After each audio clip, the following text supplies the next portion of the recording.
Hello everyone, so finally I've decided to do a set review, but rather than calling it a set review, I'm calling it a first impressions.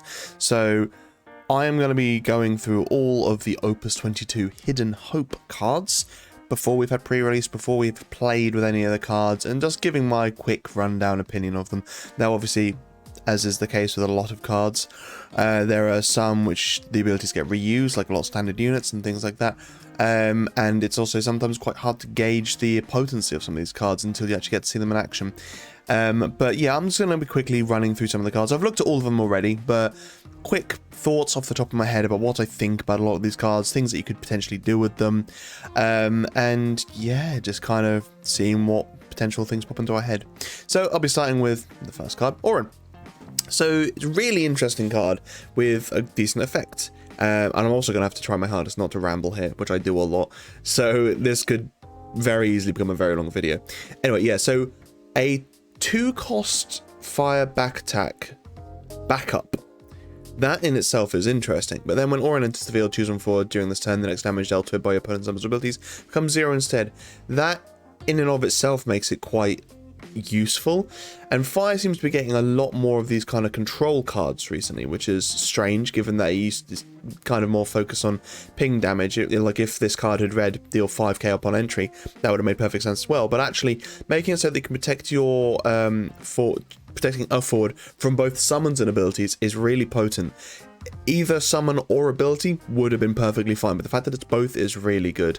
You could easily push this back into your hand if you're in like fire water, something like that, and put it back into your hand using something along the lines of Bismarck, to pop Orin back into your hand to then recast it onto the field when your opponent has used a summon or ability just to protect something. So yeah, it's an interesting card, something that is perfectly fine to play early, or you know, keeping in your hand if you think your opponent's going to go ham and try to kill something.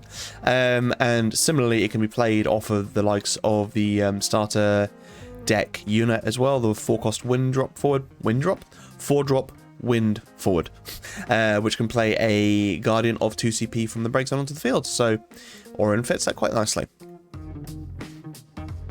Can you not use your keys to... Yes, you can. There we go. Sorry. So Red Mage, 2 CP fire backup, dull, choose a forward of cost 5 or less. Against this forward cannot block until the end of the turn. Or pay 1, dull, discard 1 fire card, put Red Mage into the break zone, choose 1 forward, deal it 8k damage. Not great, given the fact that we've already got the Geomancer, which can make forwards not block anyway for either a dull and break or just pay 1 fire and dull. I get that Red Mage doesn't have the additional fire payment, but it's only forwards of cost 5 or... oh wait, choose a forward of cost 5 or less. Shows how much attention I was paying. Okay, 5 or less, that's actually really, really good. So this is one of the reasons I'm doing this video as well, so I can actually reread the cards and actually absorb what they say. Okay, choose a forward of 5 or less is actually pretty decent. If you were to pair this in potentially a wind deck, where you've then got lots of things which break forwards of cost 5 or more, then you could be doing something fun with it as well. But yeah, ultimately, just a dull to make it so, like, probably 80% of most decks not be able to block. It's quite nice. The pay 1, dull, discard a fire and put Red Mage to the break zone is too much in my opinion for 8k, but it's one of those abilities which you're probably using Red Mage for the initial effect or for the dull effect, but then if you need to use Red Mage, at least you've got that option there. But pay 1, discard, and then putting Red Mage into the break zone, there's effectively 5 CP. Because the Red Mage, the cost of the Red Mage, and then discarding another card, then paying the 1 and dulling the Red Mage. That's actually almost closer to 6 CP, I guess. You know, if you need to use it, you can at least. I don't see this really going in many decks, though. You know, most decks, if you want to make something not block, it's probably just easier just to kill it. But probably really effective in pre-release. Just having this down and then for the remainder of the game, or remainder of that, yeah, your game and your pre-release, be able to make stuff not be able to block. Limited, pre-release, I think that's quite powerful. Ayame, so Brave, 2 CP 5k. When a drop samurai or card name samurai other than Ayame enters your field, Ayame gains plus 4,000 power until the end of the turn, and when Ayame attacks, choose one forward opponent controls. If Ayame has 9,000 power or more, deal it 7,000 damage. That's fine. That's really, really good. Being able to replay samurais, I mean, you can easily have a just mono fire heavy samurai deck and each turn be able to keep on playing samurais, making it so that Ayame is basically always a 9k on your turn. Not to mention the fact you've got things like go sets which buff buff samurais as well, and then obviously you've got the cyan forward, which when a samurai attacks deals damage. So I mean, Ayame through cyan could easily be killing something, but then the additional 7k damage to a forward as well is just, yeah, really, really useful. And to be honest, it's probably not even that hard to get Ayame to 9k power without her own effect, let alone with anything else. So yeah, not too bad. Angeal, so if a job soldier forward you control deals damage to a forward, the damage increases by 2000 instead, and then when Angeal enters the field, you may pay X. When you do so, search for one job soldier forward, of course X, and play it onto the field. Obviously geared to work towards the anniversary box Zac, which when a forward becomes dull, choose a forward, deal at 5k. So now it's 7k with Angeal, which is, you know, pretty damn good. I'm struggling to think of other soldiers that might be of use with this Angeal, but the fact that he's a backup means that that permanent effect is really, really useful, and it's also a card that will become more and more effective as time goes on. So when we start getting maybe more, I've completely forgotten his name, Genesis, if there are more Genesises, or, you know, Zacs or whatever that do this sort of thing as well, that's not bad. I actually really like this card with the old Fire Zac as well. So when a 5 forward enters field, deals something 2k, and when a 7 forward enters field, deals something 2k. So this immediately starts pushing that up to, you know, dealing 8k when a Fire 7 forward enters the field. Yeah, just really, really fun. Ignacio. So when Ignacio enters the field, put the top 3 cards of your deck into the break zone. When you do so, choose one forward. If all the cards put into the break zone are a fire element, deal 9,000 damage. Perfectly fine, but only really going to get played in a limited deck. If there ever becomes something that focuses on Sworn 6 or Palladia, because there are a few of those now, or something that's more FFB focused, maybe, but to be honest, I don't really doubt it. I don't really think so. I mean, yeah, enters the field, 3 cards from your deck. There are lots of cards that like that sort of thing, but 5 for a 9k that also makes you mill 3 to deal 9k. Nah, it's nothing special. Garland.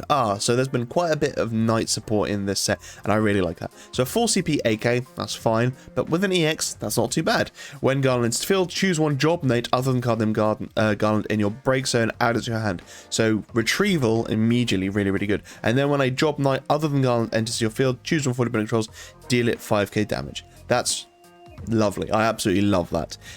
Being able to have offensive through something like Laswell, really good. Be able to freeze things out of the way, and then things that you don't want on the field, just want to kill them outright, you can utilize something like Garland.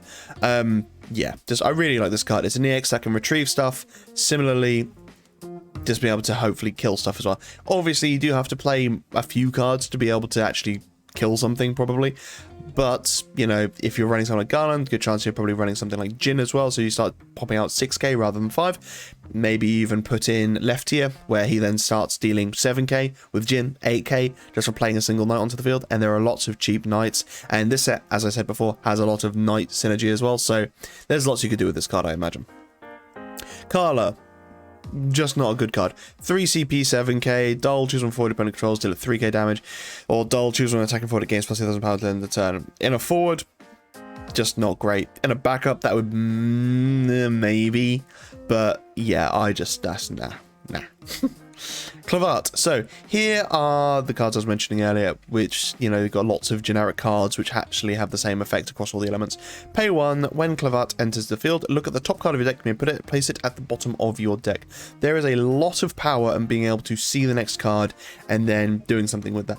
If you're running a deck which likes to either draw or cast things off the top of your deck, that's incredibly useful. However, I'm not entirely sure how useful it is in comparison to some of the other 1 CP forwards, which allow you to discard them and pay 1 to be able to draw a card. They kind of work in tandem, I guess, but ultimately I think they kind of go in different decks. Regardless, being able to look at the next card and then drawing it off of another effect is really good. Or if you're running a deck with lots of EXs, making sure that you've got a decent EX on top of the deck ready for your opponent to hit you, potentially good as well. I think probably Wind and Water like these cards the most, but to be honest, it works in lots of different decks, and I think these cards are just generally really, really strong. Jex. So the cost required to cast Jex is reduced by 1 for each fire character you control. When Jex enters the field, choose one forward opponent controls. Jex and the chosen forward deal damage equal to their respective power to each other, which is traditionally more of an earth element effect, but Still, basically Ject can potentially become 0, but it has to be a fairly mid to late game. However, if you've even got a couple of backups down, playing a 4 CP 9k that can potentially take out another opponent's forwards, even if it kills Ject, that's not too shabby in my opinion. Selfie. Right, here we get to make a big crux of why I'm actually doing this set review, and that is because there's actual decent Final Fantasy VIII synergy that's set, and I love Final Fantasy VIII, it's my favorite Final Fantasy. So yeah, it's clearly geared more towards ice and lightning, but I definitely think there is some validity in throwing fire in there as well, and Selfie is a big part of that. So when she enters the field, you may search for one category 8 forward and add it to your hand. Does from entry effect, that's perfectly fine. And then pay 0, choose one category 8 forward other than Selfie. Until the end of the turn, it gains plus 1000 power, haste, and brave. You can only use this ability during your turn, only once per turn. That's still perfectly fine. One of the things that the Final Fantasy VIII deck really likes is haste and going ham really quickly. So being able to just use a pay 0 effect repeatedly is so imposing. Being able to Selfie into, let's say, Squall, you play Squall onto the field, and I mean the new Squall from this set. You go to your attack phase, Squall then plays something else onto the field, you then give Selfie, or use Selfie's ability to give Squall haste or something like that. You know, it's so easy to just go wide really quickly and actually go super aggressive at the same time. Warrior, pay 3, it's 3 cost 7k 5 forward. If you control 2 or more job standing unit backups, Warrior gains plus 3000 power. Good in a limited setting, but ultimately not going to really be played too much outside of that, I don't think. But we are actually seeing something interesting, which I didn't actually expect, but I really, really like, and I would have liked a lot earlier in the game's life cycle, I think, and that is synergy of job standard unit backups, or job standard units in general. There was the old, I think it was like Opus 4, maybe 5, Pugilist, which for each standard unit forward you control, it gained plus 2000 power. But that was about it. In this set, there are loads of standard units that gain effects from having other standard units, and I really, really like that. And there's also a fun Warrior of Light later, which synergizes with that as well. Founder. So, during your turn, Founder also becomes a forward of 4000 power. When Founder attacks, choose one forward your opponent controls, deal it 3k damage, and at damage 3, that damage is increased, or if Founder deals damage to a forward, damage is increased by 2k. So, potentially able to deal 5k to something on an attack for only 4k. And it's only a 4k, sorry, but it's also kind of hard to get rid of, and ultimately if your opponent's breaking it through a summoner effect, chances are they paid more for it than you did, so that's perfectly fine. Probably more playable in a limited setting, but actually I think this card would be quite useful or really, really good in a mono fire setup. If you've got like things like Jin and Lefty and all the things that I mentioned earlier with Angeal, which increase the damage that these things do, and then Founder also increases its own damage. It's so easy for this little 1 CP forward, which is actually kind of hard to kill, to just start nuking things off the face of the earth. And yeah, I think it could be a lot of fun. And I'm just trying to think if this would actually trigger the fire Zac that I mentioned earlier. I'm not sure if it would, but yeah, ultimately it's just, yeah, it's 7 forward, or 7 monster, which is something of note because there aren't too many 7 monsters. Well, there weren't, there are now, I guess. And yeah, just it's a new name, which is also good. Machina, so a 1 CP backup, which is quite interesting. In fire, the cost required to cast Machina is increased by 1 for each forward you control, so a nice early game forward, backup even, and then pay 1 dull, put Machina into the break zone, choose 1 forward, did it 7000 damage. So yeah, a very, very easily playable card. Cost required to play Machina is increased by 1 for each forward you control, so, you know, if you're running a monster deck or something like that, which in fire I realise is maybe not the biggest play, but still definitely possible. At least it means that Machina will probably always still be cheap anyway. But yeah, even paying, you know, 2 CP for this backup isn't the worst. Belias the Gigas. So this is an interesting card, and you can tell that they're not running out of ideas, but there's just amalgamations of different cards coming together now, and it's not that interesting, but it's also kind of fun. But realistically, I'm not sure how I feel about it. Choose one forward choose one forward you control and one forward your opponent controls. To then return, the former gains 3000 power and first strike, and the latter 7000 damage. If the CP cast Belias was produced only with backups, you get to draw a card, and that's a theme across all of the summons in this set. Is that if you pay only with backups, you get to draw a card. Plus 3k in first strike to a forward is pretty significant, and then dealing 7k to something else is also fairly significant. Chances, obviously, it's meant to be geared towards hit a forward for 7k, boost your forward by 3k, technically a 10k swing in your favor. But obviously you can take something else out and then be blocking with another forward and, you know, boost that to then kill something else. So there are different ways that you can do it, and it is nice. It's kind of more of a combo disassembler card, in so much as like you kill a combo piece whilst blocking with your own forward, or attacking potentially, and then have been blocked. And then that forward killing something else, and just having this kind of daisy chaining effect of then things going in your favor. But 3 CP and not being EX, it's I think Fire generally prefers having just outright kill. You know, paying 1 CP for the Ifrit, what, a set or two ago, which in Mono Fire is probably just going to be a case of 5k one thing, 5k another thing. For 1 CP, that's really good. Having the Belias mean you have to choose your own forward and then your opponent's forward, and things just get a bit messy at that point. It's a nice in concept, but I'm not sure how much it'll actually be played. Meath. When Meath enters the field, you may remove one backup other than Meath you control from the game. If you do so, draw 2 cards. To be honest, that's not that bad if you've got another backup that you want to replay onto the field. So maybe you're in Fire Earth and you need to replay that Shantoto or something. Maybe you don't have the Shantoto, you draw the 2 off of Meath as well. Or you draw the Shantoto out of the 2 that Meath draws you. You know, that's not the worst thing in the world. Yeah, I don't really see a problem with this card. Depends on the type of deck you're running, but it's also an Fftcg character, which is nice. It means it's searchable off of Norshdalem. But yeah, I think it's a perfectly good card. Minwu, this is an interesting card. So pay 0. Choose 1 card in your break zone. During this turn, you can cast it at any time you could normally cast it, as long as you have no cards in hand. You can only use this ability during your turn and only once per turn. So yeah, it's just really strange, because that obviously means the card you're going to cast, you have to then cast with your backups, because you have to have no cards in hand to be able to cast it. The weird thing is, though, choose 1 card in your break zone. During this turn, you can cast it at any time you could normally cast it, as long as you have no cards in your hand. So you can use the ability when you have cards in your hand, but you cannot cast the card until you have no cards in your hand, which is just really weird, but yeah, it's a fun card and I quite like it. And then there's the dull, discard 3 cards, deal 10,000 damage to all the forwards opponent controls. Jeez, that's just insane. Minwu into haste, dull, discard 3 cards, deal 10k to all the forwards opponent controls. It's not hitting your stuff, so obviously it's going to be a bit more costly.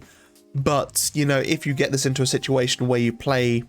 The first thing came to mind with this card was the 8 CP Zande, which when you play it onto the field, you then play a 1 CP and a 3 CP onto the field from your break zone. And if you're at damage, it's either 3 or 5, you then get to play a 2 CP onto the field as well.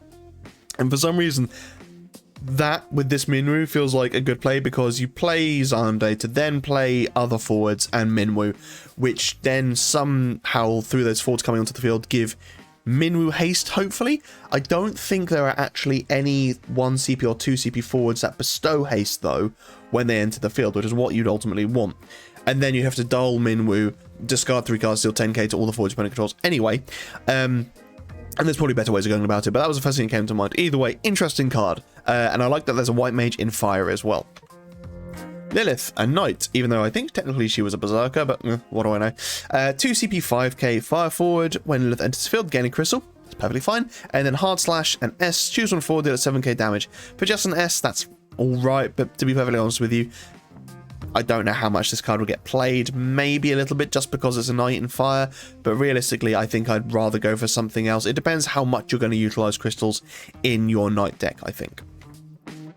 Luartha. So when Luartha attacks, choose 1 forward opponent controls, deal it 5,000 damage, and then pay a crystal. Luartha gains haste until the end of the turn. Damage 3, when Luartha enters the field, choose 1 forward opponent controls, deal it 5,000 damage. So potential for a little 1 CP forward to then all of a sudden deal 10k something. That's pretty nice. And you can start to see a trend here in this set with what Fire is doing, where it's giving you little 1 CP cards that actually have pretty significant effects. They have a big drawback, obviously, you know, being only a 3k forward, so it can be killed by pretty much anything. But that said, again, with little cheap cards like this, the chances are your opponent is paying more to get rid of this card than you have paid to play it. And something like this, that's perfectly fine in my book. To be able to play Luartha onto the field and potentially deal something 5k, again with left ear, Jin, all those cards, boosting that damage, taking out multiple forwards whilst also dealing damage. It's just, yeah, I think this is a really good card. Ice Bomb. Right, moving on to Ice now. So a 1 CP 3k ice monster. During your turn, sorry, Ice Bomb also becomes a forward of 3k power. When Ice Bomb attacks, choose one forward your opponent controls, freeze it. Damage 3. When Ice Bomb attacks, choose one forward, dull it. So at damage 3, dull and freezing a forward repeatedly is really nice. And you're starting to see a lot of this aggressive ice stuff as well, like especially with the snow last set, which, you know, just girl who forgot her name straight into snow, dull and freeze, you're like your only backup or something like that, was disgusting. So having Ice Bomb now, one little CP monster that again is kind of hard to kill, probably going to cost your opponent more than you've paid for it, and actually stopping something from attacking most of the time as well is just really, really good. Valade, hey, I love this card for a multitude of different reasons. Firstly, it's a green mage, and green mages is something that haven't had enough representation in this game, or good representation in this game if you ask me, but also I really like its effect. Pay 1, choose one forward, it gains when this forward is dealt damage, break this forward. Until the end of the turn, you can only use the ability once per turn. There are so many cards out there which deal damage through just pay 0, so Valade with Palom, sorry, for example, pay 0, choose a forward, deal it, I think that's like 3k, or if he's got 3 XP counters, it becomes 8k, doesn't matter. Valade, you've paid the 1, it's going to break regardless. Also, Anima as well, the Final Fantasy 13 character, pay 0, choose a forward, deal it, again, I think it's like 2k, something like that. But yeah, I think Valade is a really strong card. Being able to just break something from taking any damage is quite nice. Obviously, you have to be able to target that forward, but still, the longer Valade is on the field, the better it becomes for you. Amina, finally, Ice has a backup searcher. Now, technically, yes, you had Lock, which got you a backup, but you had no control over what that backup was. It was just whatever you revealed. Amina enters the field. You may search for 1 ice character, of course 2 less than that you hand. And if you would have got your backups, play Amina, go get yourself Biblos or something else. I don't know, Thaumaturge. Or no, what was that? Oh, the Red Mage. I absolutely love the Red Mage from the last set. Such a good card. But yeah, either way, it gets a character of 2 or less as well. So you already got your backups, go get something else which is equally disgusting. Really, really good card. Quistis. So when Quistis enters the field, choose up to the same number of characters as category 8 forwards you control. Dull them. If you control 3 or more category 8 forwards, also freeze them. So as I mentioned earlier, normally I'm not huge on this card, to be perfectly honest with you, but the fact that this set seems to be able to go wide really quickly. You've got Sylphie that searches, you've got I think it's Idea or Ultimecia, one of the 2 that searches. You've got a Squall that plays onto the field as well. So, you know, there's just, I mean, here's a little play for you. You play the little 3 CP Laguna onto the field. That searches a lock. Searches a Squall. You play Squall onto the field, you go to combat. You play Sylphie onto the field through Squall's effect. Main phase 2, you then play Quistis onto the field, and you have 4 forwards. And well, I know realistically you have actually played for most of them, but still, you've got 8 forwards on the field, which means that you get to dull and freeze lots of different things, which is really, really good. And they are characters as well, so it could be your opponent's backups, forwards, whatever. I also like this as well because, well, I say I like it. I would prefer if it were 8 characters it counted, but then I realized how broken that would be. So you could potentially run some 8 monsters as well, which are very few and far between, but it could potentially blindside your opponent if they forget that, which I think is kind of funny. Also, fun fact, I never realized this.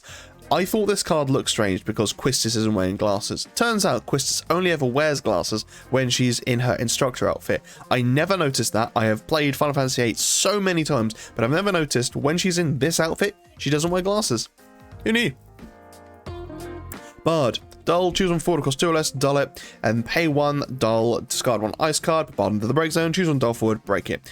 Unmitigated break ain't too bad. Being able to just choose a forward of 2 or less, dull through Bard's effect, well, I think that's perfectly fine. Again, not going to get really played outside of a limited setting, but still not bad. And this card is a good counter to all the little monsters and things that I mentioned before where you just leave up. They've paid 1 for the monster, you pay 1 with Bard's effect to make so it can't attack, or dull it rather. Yeah, that's perfectly fine as equivalents. Kurosame. What a card. So, when it enters the field, select one of the 2 following actions. Choose up to the same number of characters as ice backups you control, dull them and freeze them, or your opponent discards 1 card for each ice backup you control. So, potential of a 5-card discard, or a 5-card freeze. Now, most of the time, the discard is going to be what happens, because If it doesn't matter if your opponent's backups get dull or frozen if they have no cards. So yeah, they'll obviously draw into cards in their following turn, but you know, if you're running stuff like Vice and Biblos, you're going to be freezing out their forwards and backups anyway. So yeah, be able to just make your opponent go from a full hand to nothing at basically instant speed with Kurosame is gross. Now obviously this card falls flat to something like Amaterasu or Fina or the Leviathan from Opus 18, 19. But still, making your opponent use those cards when you've still got a 9k forward with a half decent S as well ain't too shabby. But yeah, making your opponent potentially discard 5 cards and also potentially freezing things out by utilizing something like Vice is just grim. Something Ice, I'm not going to say needed. This feels like it's gone a little too far the other way now, but still, it's something you should consider, and oh my god, it's powerful. Cloud of Darkness. When it enters the field, if your opponent has 2 cards less in hand, your opponent selects 1 forward they control, put it into the break zone. The only thing really of note here is the fact that it's select and put into the break zone. So obviously your opponent gets the choice, but if they only have 1 forward, they have to put it into the break zone. Unless, of course, they can back attack a forward in or something like that. But yeah, putting something into the break zone is nice because that means it gets around can't be broken effects as well. So that's fine, but ultimately I don't really see this card being played outside of a limited setting or potentially a Pictologica style deck. Not that there's any synergy with any of those cards, nor 3 cards, to be honest. Most 3 synergy is actually Warrior of Light synergy, which is kind of a shame. Seymour. When Seymour enters the field, choose 1 dull forward, break it. It's a 7 cost, 6 CP, EX forward. Again, limited setting, perfectly fine, but in an actual deck, I doubt you'll see much play. Unless there is maybe some sort of 10 synergy out there, but realistically, I doubt it. Shiva. Now, this is a card. All the characters your opponent controls lose all their abilities until the end of the turn. If the CP paid to cast Shiva was produced anywhere backups, you only also draw 1 card. All characters your opponent controls lose their abilities. That's significant because that means you can stop monsters from animating, you can stop backups from using their effects, and obviously any persistent effects through backups and forwards as well. That's really, really, really good, because if there's any forms of protection, if there's any cost 0 effects that you don't want your opponent to be using before you play things onto the field, just use Shiva. It's so powerful. If your opponent's got a lightning rod, something like Phil Thanos or the likes, just Shiva. It's incredibly powerful. Obviously, you've got stuff like Gentiana, but she only made it so that forwards that were dull lost their abilities. This is everything loses abilities. The only thing that did that was Minerva from like Opus 5, and even then you had to wait till your main phase rolled back around. And that was only on your turn as well, so yeah, you'd be able to use this in your opponent's turn. It's just so strong. Absolutely love this card. Such a good card, very powerful. Ice got a lot of good cards this set. Cisne, talking of good cards. So a 2CP 6k haste Cisne enters the field dull. When 1 or more job member of the Turks forwards... that doesn't roll off the tongue. When 1 or more job member of the Turks forwards... Jesus, why didn't I just call them Turks rather than member of the Turks? Other than Cisne control attacks, activate Cisne. Cisne can attack once more this turn. So you've got Sung, Rude, Reno, Elena... obviously Cisne, the Great Turk. Is there any others? We haven't received spoilers for Final Fantasy VII Vincent Turk yet, but I must be forgetting some, maybe. Either way, yeah, just she can attack potentially like 6 times, and in Ice Lightning, that's just rancid. Jilnabar, when Jabart enters the field, you may search for 1 job Psychom and add it to your hand. So, there is a new Yargrosh and a new Redea, both of which are searchable and playable, or searchable through Jilnabar. So that's something, but yeah, there isn't really much of a Psychom synergy in my opinion, so yeah, I don't know. Shinryu Celestia, also card name Celestia in all situations. It's a 2CP ice backup, dull, choose 1 forward against plus 4,000 power until the end of the turn. You can own this ability if you control 5 or more ice backups. So similar to the Opus 9 Kefka, where you get to dull and freeze something, but you have to have all 5 backups. not bad in my opinion. Be able to choose something, give plus 4k is pretty strong. Yes, you have to have all your backups, but now you've got Amina, it means that shouldn't be too much of a problem anymore. Squall, love the artwork, love the card. If you control 4 more category 8 characters, so this does include your backups, Squall gains plus 2,000 power, and if Squall is dealt damage by your opponent's abilities, the damage becomes 0 instead, so he's not protected from summons. That is the one downside here.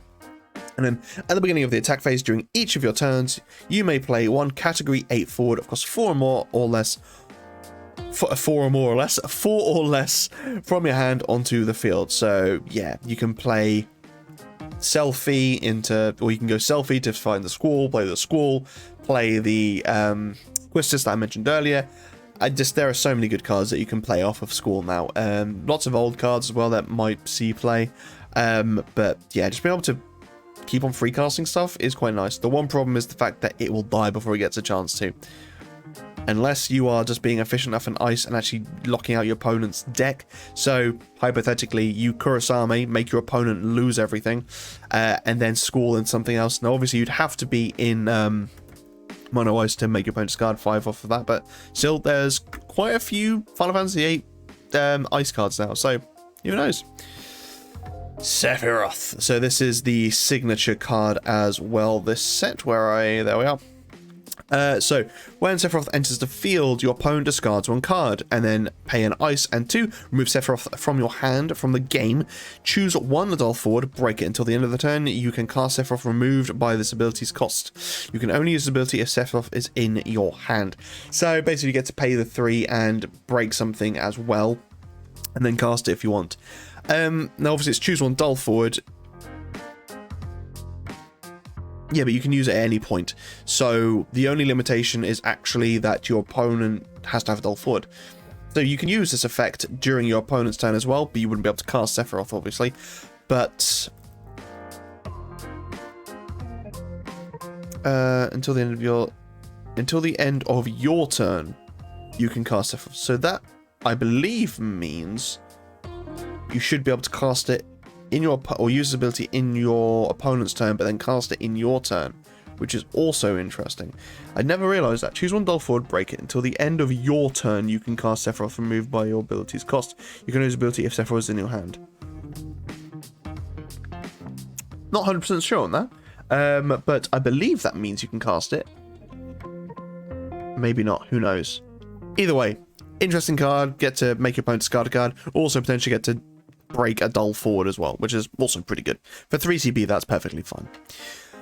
Time Mage, well actually technically it's 5 CP because you're removing the Sephiroth from your hand as well. Sorry. Anyway, Time Mage. So when Time Mage enters the field, choose 1 forward, dull it, and freeze it. That's already fine. When Time Mage enters the field, choose 1 character. If you control 2 or more job standard unit backups, dull it and freeze it. That is good. So, yeah, we're starting to see a lot more standard unit synergy, as I mentioned before. Having this with something like the Red Mage from one of the last 2 sets, which dulls and freezes the character upon entry as well as a party attack, is really nice. So seeing some like weird standard unit dull and freezing entry and attack effects through these cards is just funny, and I like Time Mages, always before they were quite fun classes to play, so it's nice to see a Time Mage actually get a good effect for once. Medusa, now this is a fun card. 3 CP, 7k forward. It looks like a monster, but it's a forward. When Medusa enters the field, choose 1 forward, place 1 petrification counter on it, and it gains. If a petrification counter is placed on this forward cannot attack or block. And pay 5, remove all petrification counters from this forward. These effects do not end at the end of the turn. So basically your opponent has to pay 5 to make that forward be able to attack and block again. Obviously, they can flicker it, bounce it, whatever, but ultimately, it cannot attack or block. I kind of wish that it also read it cannot attack, block, or receive damage from summons or abilities. Well, just damage in general, because what your opponent can technically do is just break the forward as well through dealing damage. I think it'd be much more fun if it just couldn't receive damage either, because I think that's kind of how it worked in, well, it's lots of different games, right? It always works differently, but having it so that it can't receive damage or attack or block, which means that even if your opponent board wipes with something like the demon, it would still stay there. It's kind of hilarious. Just like a statue, right? Yuke. So when Yuke enters the field, look at the top card of your deck. You may place... Oh yeah, we've already seen these cards. Yeah, not bad cards at all. Rinoa. not huge on the card. Love the art, but not huge on the card. If you control a card named Squall, the cost required to cast for an arrow is reduced by 1. That's fine if you're running the Squall backup, because that's only a 2 CP, so then this would also become a 2 CP as well. And then you can dull, put Renault in the break zone, your opponent discards 2 cards. You can only use ability during your turn. Nothing to write home about. Great artwork, but kind of lackluster ability. Alexander, moving on to Wind now. So, choose one forward you control and one forward your opponent controls. During this turn, the next damage dealt to the former is dealt to the latter instead. If the CP cast, you get to draw a card. Which is interesting, because it means that if your opponent is trying to board wipe you or something like that, you can redirect that back onto something else as well. Not to mention the fact that, obviously, you can just, you block or something, again, redirect that back to one of your opponent's forwards. Maybe you've dealt a board wipe to your opponent and to yourself at the same time, and you want to save one particular forward and just deal it back to another forward that your opponent controls. There's so many different uses you can use with this card. Ultimately, I really, really like it. It might be that you have something like the new Jekt, for example. It would deal damage, or you choose a forward and Jekt, they deal damage to each other, but then you cast Alexander to make it so the damage it would receive is dealt to something else, so actually you're making 2 of your opponent's forwards fight rather than yours, which is kind of hilarious as well. Yeah, I think it's a really good summon. I just don't know how much it'll get played. It's nice from a protection standpoint, but I think most of the time I'd rather run something like Mist Dragon or something like that, which can cancel a summon, makes their forward can't be broken, something along those lines as well. But yeah, either way, it's fun, and I really like that. Wall, so we have a warrior-like backup. When Wall enters the field, select one of 2 following actions. Choose a forward of cost 6 or more, break it. That's kind of significant. And then reveal the top 5 cards of your deck, add 1 win card among them to your hand, and return the other cards to the bottom of your deck in any order. So it's kind of like the Madam M card. Not EX and reveals more cards, but in mono wind, a perfectly fine card to play. And then if your opponent does happen to have a really problematic 6 cost or more forward, break it. And you also you have to make the section between the 2. Epiornis. Now this is interesting. I mentioned earlier that there weren't too many 7 monsters. Well, now there are more.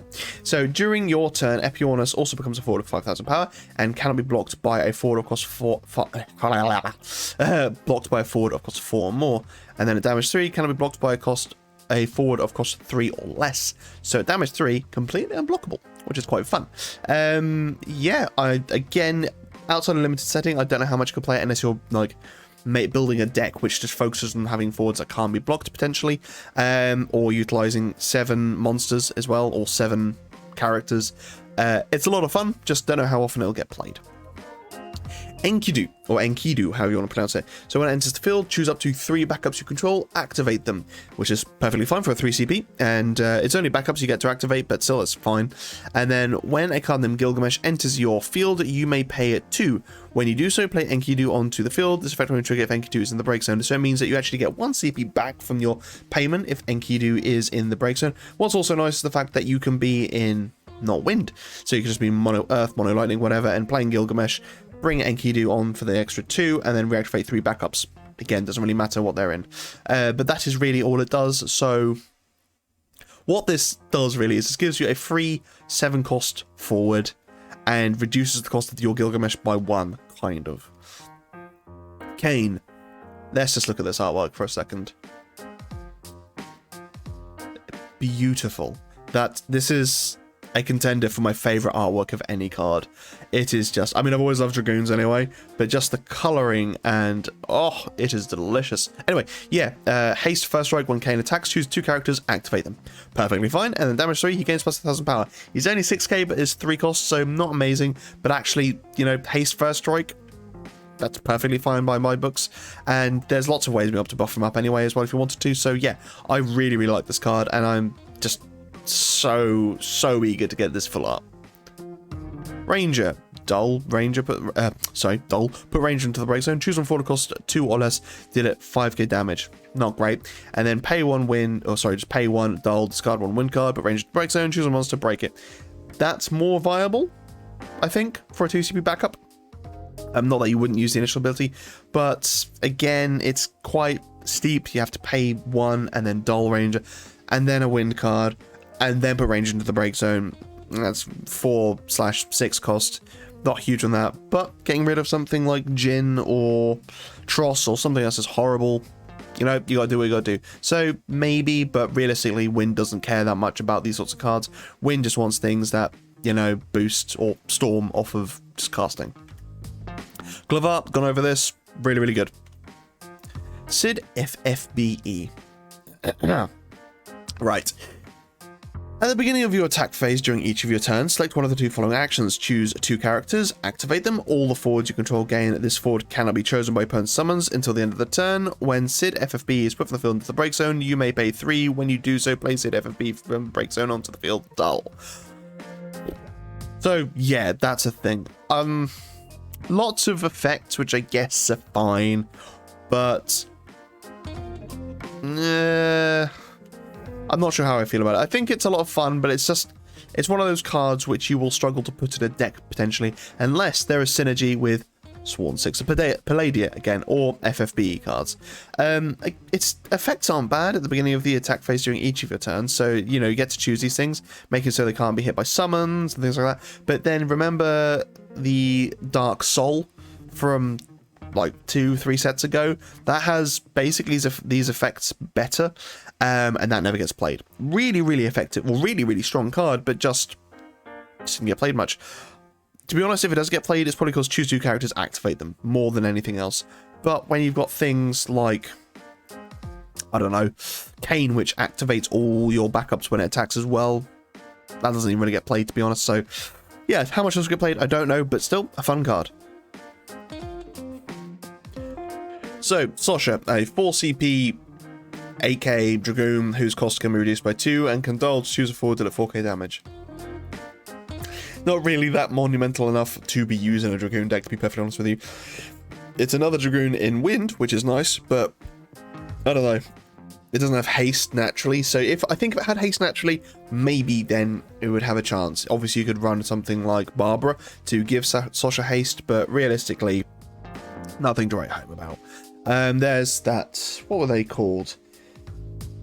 They were like Rughajin, which they were like something Saint of the Thing or whatever, and that had its cost reduced by 2 if you had enough Wind characters, and then you could dull it to do 4k something as well, I think, and also going to be targeted by abilities, and that never gets played. So again, maybe in a Dragoon deck, but then if it is, it's just because it's a Dragoon and nothing else.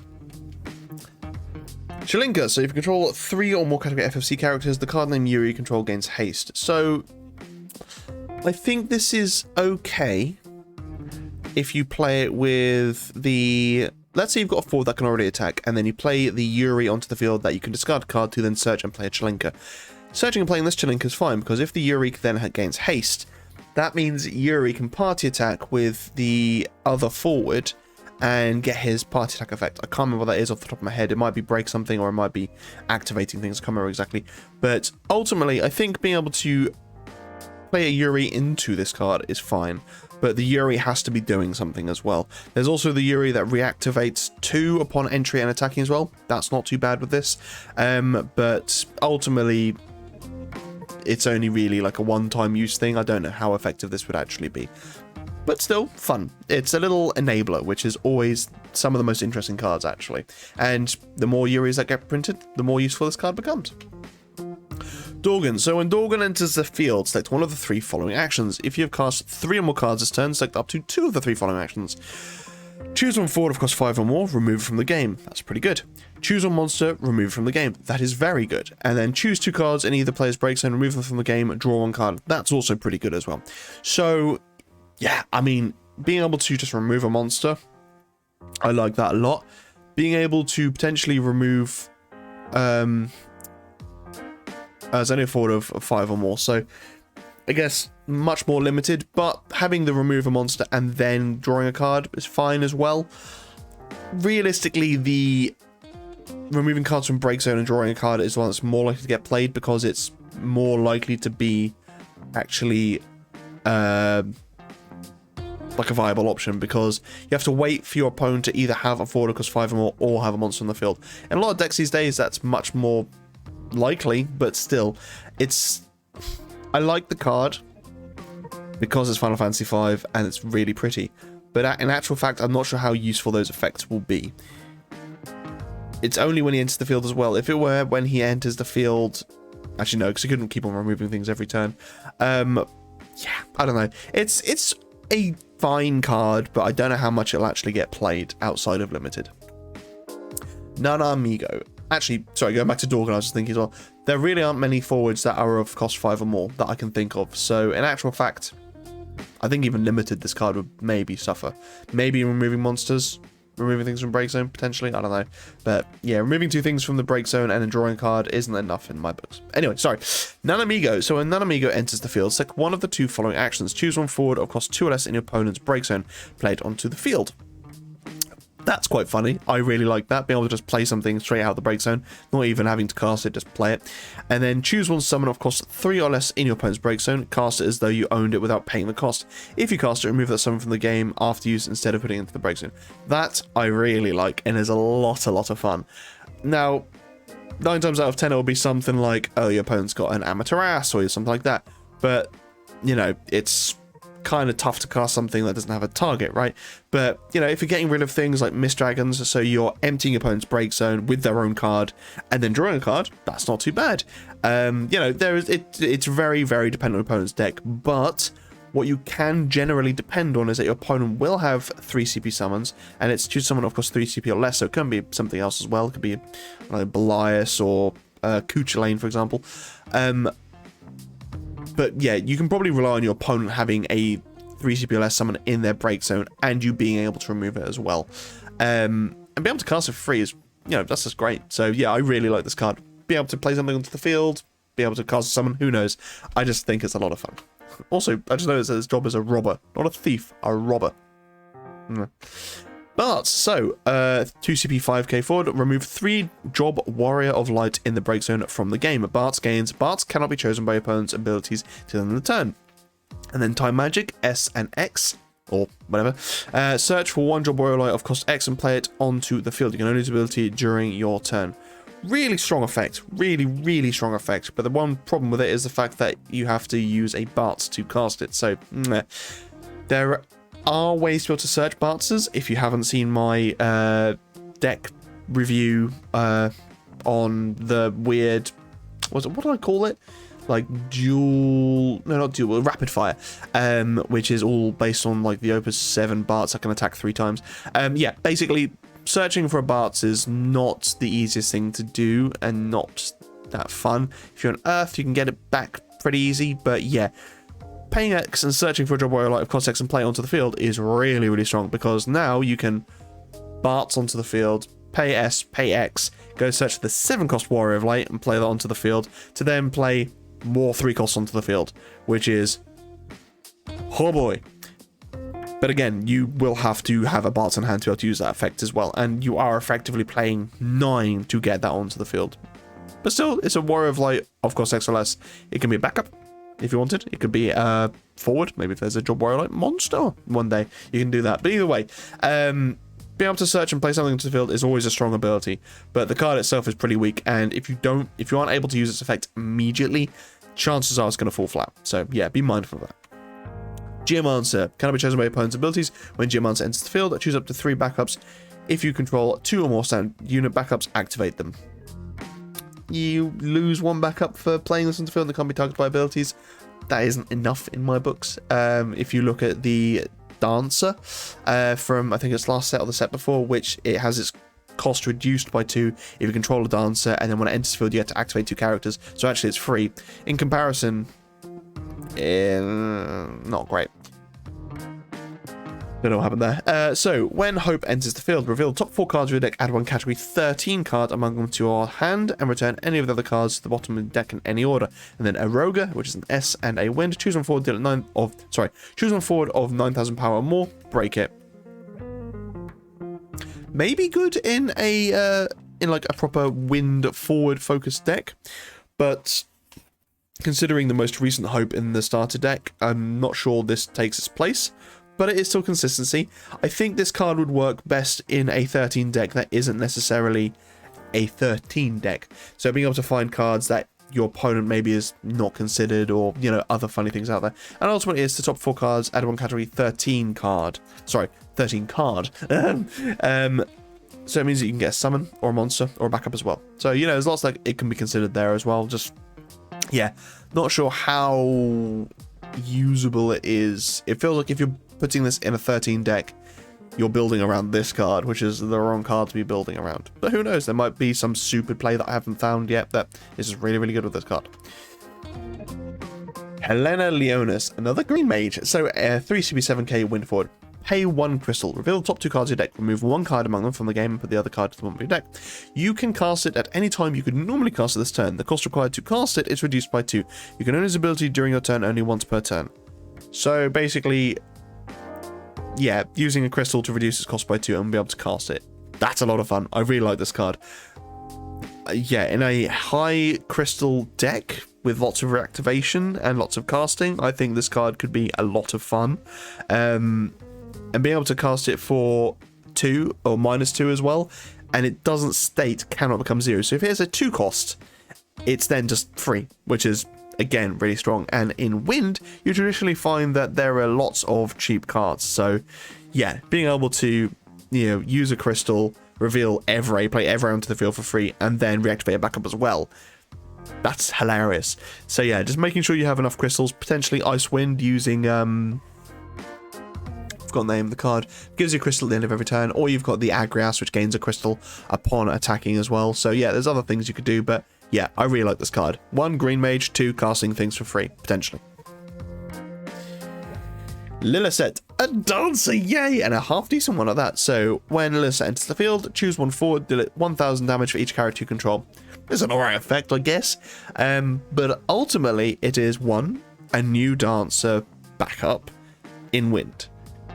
Up to this point, we've only had 3 dancer backups. There are the 2 3-cost ones, which are standard units, which aren't very good. And then you've got a couple of Pinellos. 9 times out of 10, you'll be running a forward Pinello anyway, so you won't be running the backup.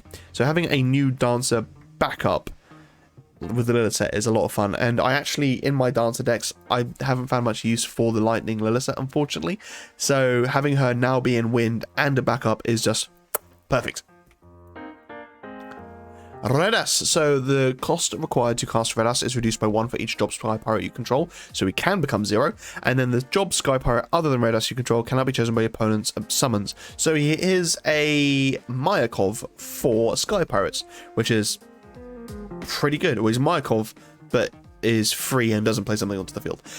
Yeah, just really, really strong. It means that he's protecting the backup Sky Pirates as well. So your Philos, and you know, you could have the Firevarn as well potentially. Tomaj, Fran as well. There's a few, but yeah, ultimately the fact that he can become free from just your backups alone is pretty good. But then the fact he protects your backups and your forwards as well is pretty good. Doesn't protect himself, but that's perfectly fine. I mean, you wouldn't expect him to anyway. So yeah, makes it can't be chosen by summons. Just, yeah, I really like this card, and it makes me want to play Sky Pirates again. Vossler, so an EX burst 4 CP 8K Earth forward. When Vossler enters the field, you may search for 1 job king and add it to your hand. So you can now go get yourself the, I've forgotten their names. Kolka? Yeah, to be able to get a king when you traditionally would have run, I've forgotten their name now, the one that searches kings. Yeah, it's another thing to be able to search a king as well, which is quite nice. When Vossler attacks during this turn, the cost required to cast your next forward is reduced by 2 as well. It cannot become 0. He won't survive long enough for that to happen, but it's like all the earth cards that have horrible effects when they deal damage or attack. They probably won't survive a turn, but the one turn that they do survive, it's really, really worth it. So yeah, this card could be a lot of fun if it sticks around long enough. And Earth traditionally has lots of ways of protecting its forwards. So if you can keep on getting Vossler to keep on attacking, getting things for cheap, that's incredible. What's even better is that when Vossler attacks during this turn, the cost for cast next forward is reduced by 2. That means if you can get Vossler to attack twice through using something like Chelinka, it means that the forward will then be reduced by 4k. That's great fun. Using Vossler alongside the 11 CP Leonis would be quite good actually, because obviously that's reduced by 1 for each Earth character you control, then reducing it by a further 2 with Vossler. Not too shabby. And also it means that if Vossler dies, even when he attacks, you can still play the Leonis for -2 to then bring back Vossler to then search another king as well. So, you know, kind of hilarious. X-Death. When X-Death enters the field, choose on dull forward, remove from the game. I mean, it's a good effect, but never going to get played outside of limited, I don't think. Carbuncle. Choose one character you control. Dull it. It cannot... until the end of the turn it gains, this character cannot be broken, and this character cannot be chosen by opponents' summons abilities. If CP paid to cast Carbuncle... Yeah, that last bit. So... I have mixed feelings about this card because, like I said earlier with the Alexander, I feel like I prefer Mist Dragon. Because 1, you can cancel a summon of cost 5 or less, and 2, you can make it so a forward doesn't receive damage. So this character cannot be broken, this character cannot be chosen by opponent's summons abilities. Carbuncle covers a broader range of effects.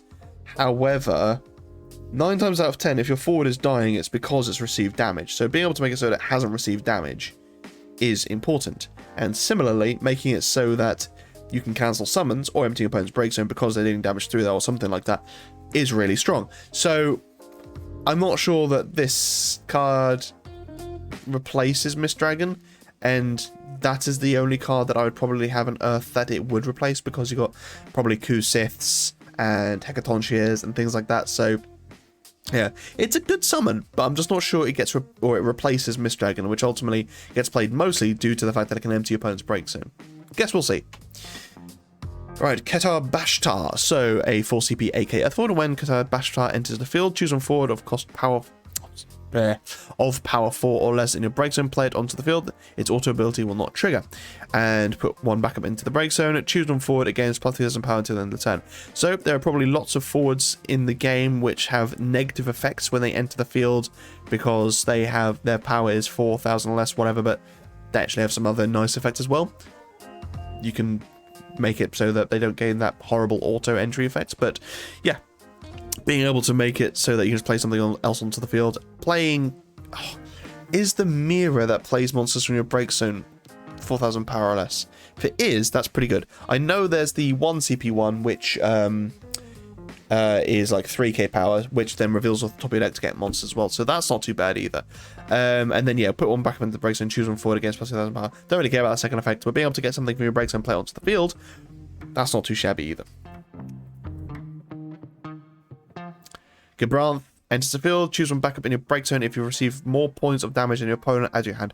So this card created a bit of discussion in our play group, because normally when you're in a position that you're losing, if you haven't got your backups by that point, you've definitely lost.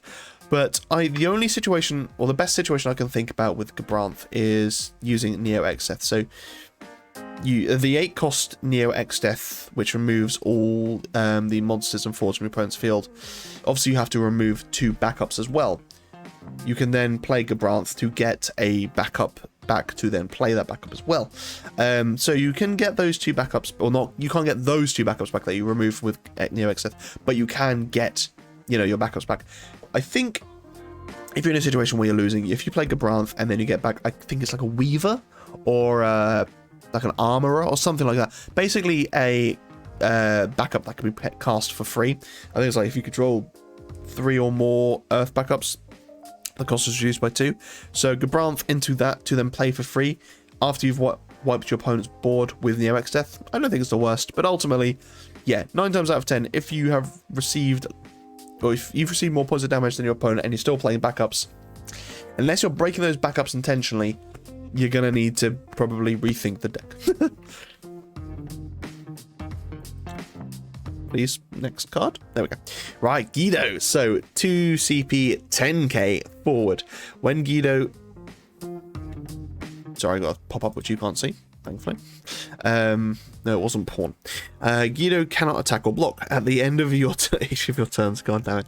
At the end of each of your turns, place 1 knowledge counter on Guido. If a character you controlled has been put from the field into the break zone this turn, place 3 knowledge counters on Guido, and then remove 3 knowledge counters. Draw 2 cards, which is really good. So if a character you control has been put from the field into the break zone this turn, you get 3 counters. So break a backup, you get 3 counters, draw 2 cards.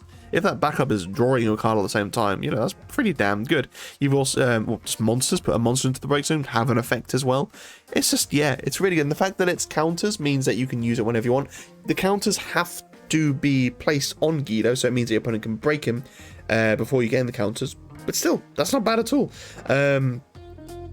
Obviously, he gains 1 knowledge counter as well at the end of each turn, but hang on. At the end of each of your turns, place on knowledge counter if a character you control. Yeah, so obviously it only triggers at the end of your turn as well, so it means that you can't use it immediately, but if you're gaining the 3 counters, your opponent has to kill Guido before you go to your end step, otherwise they can't interject. But still, you've got the monsters that break at the end of turn. Actually, no, they wouldn't break until after the end of turn has happened, so it means that Guido wouldn't have triggered at that point, so yeah, that wouldn't work. But yeah, having, you know, little things that you're happy to sacrifice, or using something like the Cloud, which puts a 7 forward into the break zone to search for something 1 CP more, that would work well. And then again, drawing more cards off of that. So yeah, there's loads of ways to be able to utilize Guido, especially in Earth, Magic Pot, for example. Yeah, I really like this card. I think it's fun. Gilgamesh, yay! So if you control 5 or more backups, Gilgamesh gains plus 3,000 power and cannot be broken by opposing summons or abilities that don't deal damage. Just receive damage. And then when Gilgamesh enters the field or attacks, you may pay 3. When you do so, choose a forward or monster, break it. Having persistent monster or forward breaking effects, which you have to pay for, is really good actually, because of the fact that in actuality, rather than Gilgamesh being a 5 or 6 CP forward that just has that effect statically, you get to make the choice of those payments. Yes, you have to make the payments more often. However, I think having a lower initial cost, and then getting to use those effects on top of at the end is much more beneficial, especially if you're running Enkidu. Means you get certain backups back as well, and which means you might also be in Wind, which means that you get more backups back off of things like Evray, which means that you're more likely to pay for Gilgamesh's effect, which is really good. Glaive. So we've also got Warrior of Darkness synergy in this set, which is something that nobody saw coming. Water time. So I've been talking for like an hour, and my god, not even like past Earth. So a 5 CP 9k EX forward. Brave. When Glaive is put from the field into the break zone, choose one Warrior of Darkness other than card named Glaive in your break zone, add it to your hand. That's fine. And then a job Warrior of Darkness other than Glaive you control, gain plus 1,000 power and Brave. It feels very similar to the other Glaives in the game, but either way, it's got some synergy there, which is perfectly fine. Be able to retrieve something, ultimately the big Nacht, I think it is, which can search you 3 things. Would be a lot of fun. Sandworm. Dune 2, anyone? During your turn, Sandworm also becomes a forward with 9,000 power. When Sandworm is put from the field into the break zone, choose one forward, break it. And then damage 3, when Sandworm attacks, choose one forward. It gains, if possible, this forward must block until the end of the turn, which is weird. It's for 5 CP, it needs to have some sort of entry effect, in my opinion. So the fact it doesn't is kind of sad. But ultimately, at least when it dies, you do get to break something. But realistically, you need to be playing Sandworm when your opponent has a forward. Otherwise, they're just going to break it before they have any forwards to be broken through Sandworm's effect. G-Assassin, Magi. When G-Assassin enters the field, choose one dull forward. If you control 2 or more standard unit backups, break it. For a 3 CP forward, that's pretty damn good. I think of the standard unit synergy forward so far, this one is probably one of the better ones. Now, it is choose a dull forward, so it means that you have to have dulled it somehow, or it has to have attacked, but it works quite nicely with the Time Mage in Ice. So you get to dull it and dull and freeze a character or something like that as well. But ultimately, yeah, play that, then play this, and you get to break the forward as well. Yeah, I'm alright with that. Seaguard. So a 3 CP 7k Earth forward. When Seaguard enters the field, you may dull 4 active backups you control. When you do so, choose one forward of course 6 or less in your break zone, play it onto the field. So lots to unpack there. A Earth forward, or choose one forward of course 6 or less in your break zone, play it onto the field. So it doesn't even have to be an Earth forward, it can be any forward. That's pretty significant. But just in Earth, let's think about this. You've got Chaos, which can enter the field, search for a dark forward of 4 or less, play that onto the field. You've got, I can't remember the name of it now, but it's, search, reveals the top 5 cards off your deck, and you get to play a 4 cost onto the field. I can't remember its name, unfortunately. That as well. Obviously, Seaguard isn't a 4 CP forward, but still, with the potential effect of being able to replay that, not too bad. Honestly, if you have enough Earth characters, the Montleonis that I mentioned earlier would be kind of funny with this. If you play Montleonis onto the field for cheap, to then play Seacard onto the field, to then play Chaos, to then go search and Dark forward, you know, there's just so much you can do with it, which is just crazy. I'm wondering how many cards you can chain now in just Mono Earth, but I think it's a lot, and I think it sounds like a lot of fun. So yeah, I'm gonna have to build that deck at some point. And then also you can pay Crystal, just give him +4, 3k in Brave, which is, that's fine, I guess. And also Sworn 6 of Palladia, again. Summoner. So when it enters the field, you may pay 2. When you do so, choose one summon in your break zone, add it to your hand. Might be fine if you just want to switch a card out in your hand for a summon. And then pay 1, dull, discover an Earth summon, one Earth card, put summon into the break zone. Choose one Earth summon in break zone. You can cast it anytime you'd normally cast it this turn. The cost required to cast it is reduced by 3. That is really good. Now, obviously, you're paying technically 2 because dull this and then dull something else, and then discarding an Earth card and putting it into the break zone. But still being able to just cast it whenever is so useful. Being able to recast your Mist Dragons or Carbuncles, for example, from your break zone whenever you need to is just so strong. So yeah, I really like this card. Being able to get, you know, some back to your hand upon entry, and then also being able to recast it as well from the break zone. Yeah, I just think that's a really useful card. And the fact that its cost is reduced by 3 as well, so it could be something, you know, quite big. Yes, you've discarded, yes, you paid 1, whatever, but still, if you've got other things that you can utilize with that as well, so, I don't know, is it 1 CP Maya, which can cast things at a reduced cost as well? Who knows? But ultimately, yeah, I really like this card, and I think this is one of the better standard unit backups. Nacht. So, when Nacht enters the field, you may search for up to 3 Warriors of Darkness with different names and add them to your hand, so not too bad. At the beginning of your attack phase during each of your turns, you may play 1 Warrior of Darkness that costs 5 or less from your hand onto the field. And then Final Thrust, which is an S, Earth, Lightning, choose one forward, break it. It's a fine S ability, I guess, but ultimately the real value lies in 1, searching 3 cards, and 2, playing a 5 CP or less onto the field. He's obviously got a decent amount of power. I really feel like he should be a 10k forward. I know they tend to reserve 10k power for really monumental forwards, but the fact that Nacht is a 9k, a lot of his value revolves, a 9 CP, sorry, not 9k, but I know a lot of his value revolves around being able to free cast something as well. Searching 3 cards, fantastic, but ultimately you want to be able to play that forward free as well, and your opponent can just cast an Ifrit. Like I said earlier, there's that little 1 Ifrit. If they're mono fire and they pay 1 CP for this 1 summon to kill Nacht before you even search those 3 cards, it's just pretty grim in my opinion. So yeah, I feel like he should have been a bit bigger or have some sort of protection there. Preesh. When Preesh is chosen by a summon or an ability, she gains plus 2,000 power until turn 10, and when Preesh deals damage to your opponent, choose 1 character in your break zone and add it to your hand. So, fun fact, when Preesh is chosen by a summoner or an ability, doesn't matter whose summoner or ability it is, so it's your own ones as well, which means that, I don't know, hypothetically, if you cast the old 2 CP Hecatonchia, which chooses 2 forwards and deal damage to each other, Preesh would become a 7 cost. But also, if you're using any buffing effects or anything along those lines, Preesh will gain plus 2k off those effects. Yeah, and when she deals damage to your opponent, choose 1 character in break zone, add it to your hand. That's really good. In monks as well, that means you get back your Ursulas, your Marts, whatever. Just, yeah, I love this card in a monk deck, and I'm gonna have to build monks again now. Bilo, 3 CP Knight Earth backup, which is actually important because if you play Balo, whatever, on the field when you control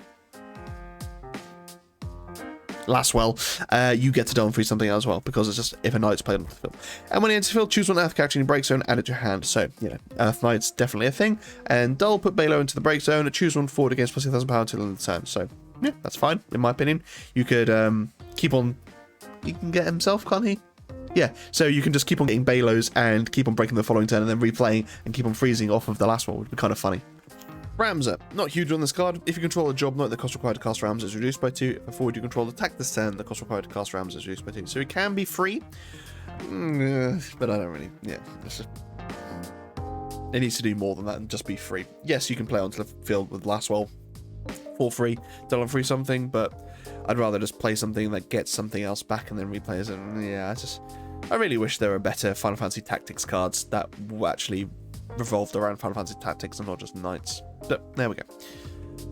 Lich. So for each Earth backup you control, Lich gains plus 1,000 power, and then when Lich enters the field, choose one backup in your break zone, add it to your hand. A 4 CP 5k, limited at best. Lilty, good card. Ultimisia. Final Fantasy 8. And yes, it's Ultimisia, not Adea. I wonder why she has that outfit. All the cards in your break zone cannot be removed from the game by your opponent's summons abilities. Pretty significant. And then when Ultimisia enters the field, choose one forward. If there are 15 or more cards in your break zone, you gain control of it. Not until the end of the turn, you just gain control of it. That's good. And then Maelstrom, which is just an S, choose one forward. It loses 10,000 power until the end of the turn. Hot damn, that is a good S ability. And I love this card. It's a shame it doesn't have better artwork. And I know there is an idea later in this set, but still just, oh, what a card. Alba, so more Warriors of Darkness. When Alba enters the field due to an ability, choose one forward across 4 unless your opponent controls, break it. So obviously works nicely with the Nacht, but also works nicely with other cards as well, like things that I can't currently think of, but ultimately any ability that can play onto the field can kill something, which is good. And then when Alba enters the field, choose one, drop Warrior of Darkness, choose one, you can read it. It gains haste until the end of the turn. So she can haste herself, she can haste something else if you really want, it depends, but ultimately it has to be a Warrior of Darkness to gain haste. Idea. So, when Idea enters the field, you may search for one category 8 forward and add it to your hand. Put the top 2 cards of your deck into the break zone, choose one forward, it loses 4,000 power until the end of the turn. If there are 10 or more cards in your break zone, it loses 8,000 power until the end of the turn this turn. Till the end of the turn this turn. Until the end of the turn instead. You can only use ability during your turn and only once per turn. So yeah, just a really, really effective tool. And obviously works nicely with the new Fujin and Raijin as well, who we'll get to in a moment. Odin, choose one forward or monster across 3 or 4, break it. Weird that it's across 3 or 4, so you can't break it if it's 2 and 1 or 5 and above. So yeah, not great. And I know you get to potentially draw a card off it. I know it's only 3 CP, but still. Only of 3 or 4. Most monsters that get played are 1 or 2. If they are 3 or 4, they're probably things that are easy to kill as forwards anyway. So yeah, not amazing, unfortunately. I was really hoping for more from the Final Fantasy VIII Odin, but there we go. Garuda from Final Fantasy 3. So a 5 CP 8k lightning forward. Again, it's a forward, not monster. When Garuda enters the field, select one number, deal 8,000 damage to all the forwards of the same cost as the selected number your opponent controls. Pay 2 crystals, choose one forward, deal 8,000 damage. So yeah, I guess it works quite nicely with Lillicet because you can remove your own forwards to gain crystals, which means if the forwards would die to Garuda's entry effect, because you deal damage to all the forwards at the same cost, that includes your own as well. It means you can remove them with Lillicet, and then you can also utilize the paying of 2 crystals to then killing something else that wouldn't have died to Garuda's entry effect. It's alright, I think, Garuda, but I would rather play something like Exodus. Is it Exodus? The lightning forward, which you and your opponent both choose numbers, break all the forwards of those numbers. Affects you as much as it affects them, but ultimately it is guaranteed breaks, whereas Garuda may not even be guaranteed to kill something. So yeah, not sure how I feel about it. This is one of those cards which I'd have to play with to really see its value. I think potentially it could be good because it's not dissimilar from the Genova Synthesis, which deals 8k to opponents forwards if you have enough Earth backups. But yeah, the fact that it hits your own stuff as well, potentially anyway, I'm not sure. But yeah, one of those cards I'll have to see. Cease. So, if you control 2 more job class 0 cadets, the cost required to cast Cease is reduced by 2, which is good, because it becomes 1. And then when Cease enters field, choose one forward. If its cost is equal to or less than the number of job class 0 cadets you control, break it. For only a 1 CP potential 1 CP forward, which if you're getting that entry effect and killing something, probably will be, that's pretty good. Yeah, there's been lots of class 0 cadets over the past 2 sets. A lot in lightning as well, so this fits nicely and is pretty good if you ask me. Cypher. So when Cypher enters the field, you may put the top 2 cards of your deck into the break zone. When you do so, choose one category 8 forward other than card name Cypher in your break zone, add it to your hand. When Cypher attacks, choose one forward your opponent controls. If there are 10 or more cards in your break zone, break it. So yeah, obviously works nicely with the new Adir and Ultimecia, and the new Raijin and Fujin as well. Selkie. Diana. Sorry, I just skipped over Selkie, but again, same effect that we've seen before. Diana. When she enters the field, use an ability, draw one card. Again, fine with Nacht. And then dull one active Job Warrior of Darkness. Yeah, choose one forward, dull it. So she's like a weird version of Lillicet, the Lightning Dancer. Not amazing. Probably play a different Diana, maybe. I can't remember their effects now. It's been a long time since I played Warriors of Darkness. But yeah, ultimately, it's fine. I guess you get to draw a card and you can dull something, but yeah, I don't know. Maybe useful on your opponent's turn when you can dull all their forwards out and then in your turn reactivate and attack through, but only really so useful if you're able to either kill those forwards so they don't reactivate in the following turn, or take your opponent to game. Drace. So when Drace enters the field, you may search for one forward across 2 or less and add it to your hand. I think it's alright. It's like the I've forgotten the name of it now, but the wind backup which searches a monster or forward of cost 1. Searching a forward of cost 2 or less and add to your hand is not too bad. I think it has to depend heavily on what you're playing though. Like if you're running a lot of weenies, potentially it might be worth it. You could be running the Galoof from last set and running lots of 2 costs potentially. And it's also a 12 card as well, which is, I guess, kind of notable in Lightning because there aren't too many of those. Yeah, it's one of those cards which will have a good utility because it finds a lot of cards, and the artwork's pretty cool as well. But yeah, it doesn't really combo with anything specific off the top of my head. Anyway, Ninja. So haste 2CP 4K. If you control 2 or more job standard units, Ninja gains plus 4,000 power. For a 2CP haste, that's not too bad. That feels suspiciously like a what are they called? Mannequin. It feels a lot like a mannequin effect, the fact that it gains so much power off of just standard units. But yeah, actually that's what these standard units in general feel like. It's more like the mannequins. Apart from mannequins can kind of become colorless as well, so yeah. Interesting. Fujin, here we go. So if there are 10 or more cards in your break zone, the card name Cypher you control and the job disciplinary committee members forwards you control gain plus 2,000 power and burst strike. When Fujin enters the field, you put the top 2 cards of your deck into the break zone. When Fujin is put from the field, is put from the deck into the break zone, you may play Fujin from your break zone onto the field. Jesus Christ, that was hard to read. So basically, if off of Adir or Cypher, you remove 2 cards from your deck into the break zone, and Fujin is one of them, you can then just immediately play onto the field, which is really strong. And Raijin has the exact same effect, but instead, oh, it's not there, but has the exact same effect, but it's plus 2k and haste, I believe, and then it's playable onto the field as well. Moth Slasher, so another Final Fantasy VII monster. During a turn, Moth Slasher also becomes a forward of 7,000 power. When Moth Slasher is put from the field into the break zone, you may search for one card named Moth Slasher of cost 2 or less and play it onto the field. Damage 3, it gains 1,000 power. Limited maybe, but that's about it. Yargrosh. So the backups other than Yargrosh you control cannot be chosen by opponents' summons or abilities. So this is a bit weird because it's a 3CP Lightning backup, and in Opus 1 we had a 2CP Yargrosh, which had to be chosen by opponent's summons and abilities, which inherently feels stronger than this. But there are situations where this one is better, but 9 times out of 10 you'd want to have the other one. So, what this does is it makes it so those other backups are untargetable, and basically that means that Yargrosh is the only targetable one.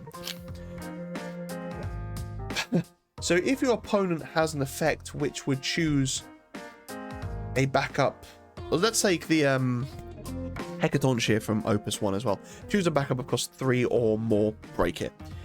This Yargrosh would make it so none of the others can be broken, even if they're 3 or more, so you'd have to choose this Yargrosh. Whereas the old Yargrosh could not be chosen through that effect because it has to be chosen, but it's only a 2CP backup, so that means your opponent can choose one of the other forwards because it can't choose Yargrosh. Whereas this would basically make it so that Yargrosh is the only viable choice.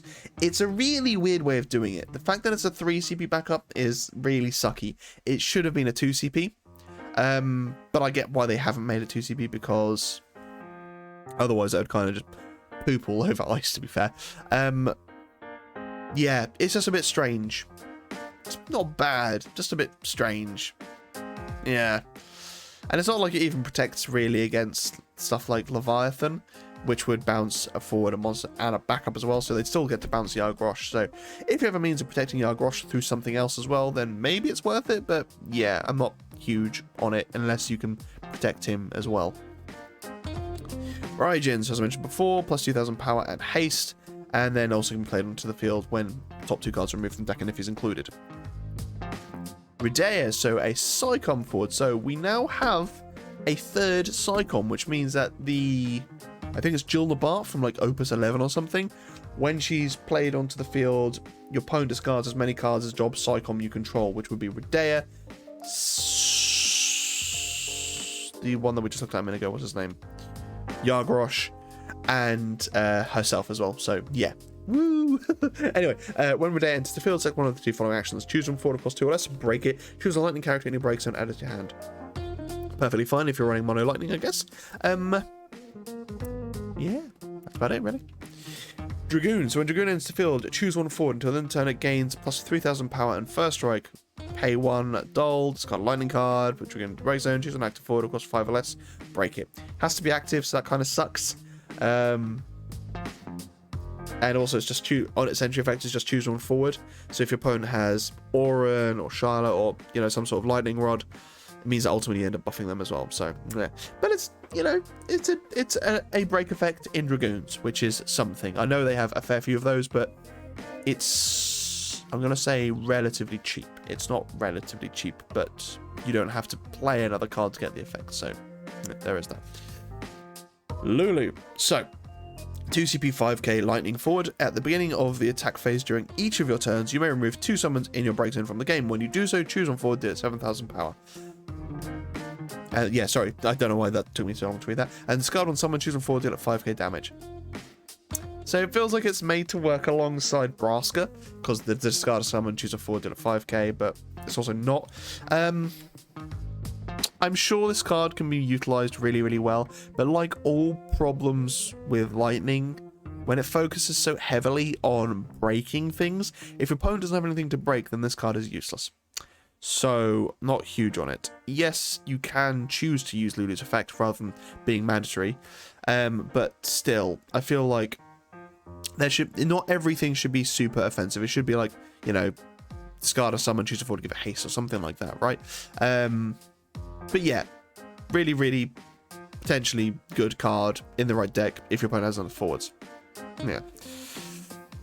Blue Mage. Oh, I love me some Blue Mage as well. Green Mages and Blue Mages, love them. Anyway, 2CP Water backup. When Blue Mage enters the field, you may discard one monster. When you do so, draw a card.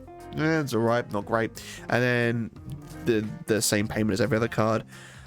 Choose a monster of cost 4 or less in your break zone, play it onto the field. That I actually don't mind, because if you've got lots of monsters that keep on dying, or actually monsters that have good effects, and also you can play monsters out of color in water, that could be good. You have to, again, dull Blue Mage and something else, discard a water card, put Blue Mage in the break zone. So you have effectively paid for and broken a backup. But if it's a monster of consequence, then who knows, it might be quite useful. Unfortunately, all the ones that are coming to my mind now are the ones that work only in fire, which are the Two-Headed Dragon and Phoenix. Actually, Phoenix would deal 9k upon entry, which isn't too bad. I'm trying to think of anything else off the top of my head that would work well. There's obviously Typhon as well. But yeah, being able to play something out of colour is kind of fun, I guess. But it's just a bit slow, really.